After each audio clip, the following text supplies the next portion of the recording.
Harper Audio presents Nash, a marked men novel by Jay Crownover, performed by Paula Costello and Tad Branson.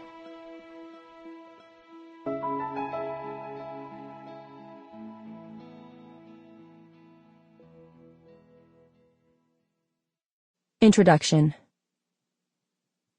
I grew up in a pretty small town here in the mountains in Colorado.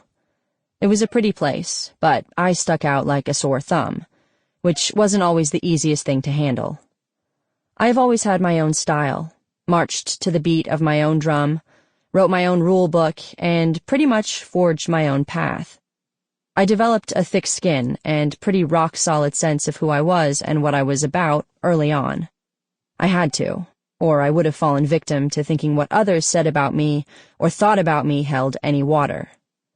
That was years and years ago, and still, that time, those feelings stick with me.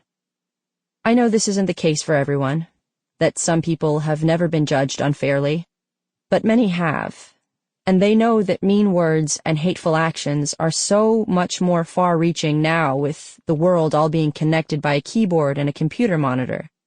It gets tougher and tougher to brush off negativity and pessimism. Trying to love yourself, to know your own value and worth, is something I think a lot of young girls struggle with, and that can definitely flow into adulthood.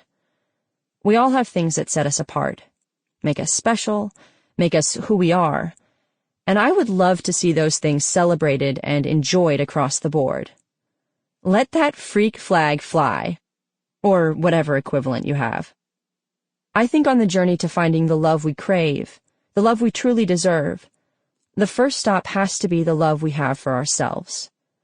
That's a love that can never be lost and can only grow and get stronger the more it is fostered and developed. Appreciate who you are. Love what makes you different. Tell your story your way. Embrace the things that make you beautiful inside and out, and know that once you do, no one else can ignore those traits. Revel in the quirks that simply make you, you. And do it with pride. You can search throughout the entire universe for someone who is more deserving of your love and affection than you are yourself, and that person is not to be found anywhere. You, yourself, as much as anybody in the entire universe, deserve your love and affection. Buddha. No one can make you feel inferior without your consent.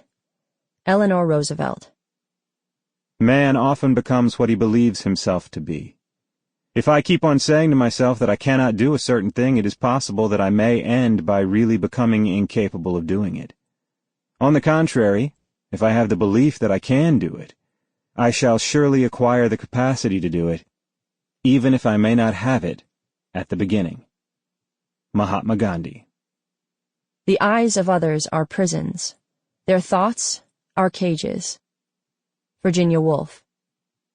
To love oneself is the beginning of a lifelong romance. Oscar Wilde. I celebrate myself, and I sing myself. Walt Whitman. Love yourself first, and everything else falls into line. You really have to love yourself to get anything done in this world. Lucille Ball. Prologue. Saint. High school. Not the best years of my life.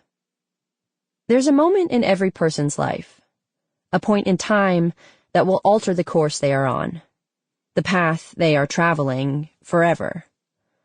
The night of Ashley Maxwell's birthday party my senior year in high school was mine. I wasn't the type of teenager that went to wild parties.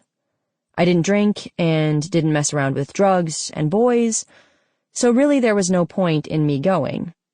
I was also painfully shy, overweight, and awkward in my own skin that tended toward ugly breakouts and flushed bright red whenever anyone tried to engage me in conversation. The halls of high school were torture for a girl like me, but I suffered through it mostly unscathed because I knew when to keep my head down and not to set my... Sample complete. Ready to continue?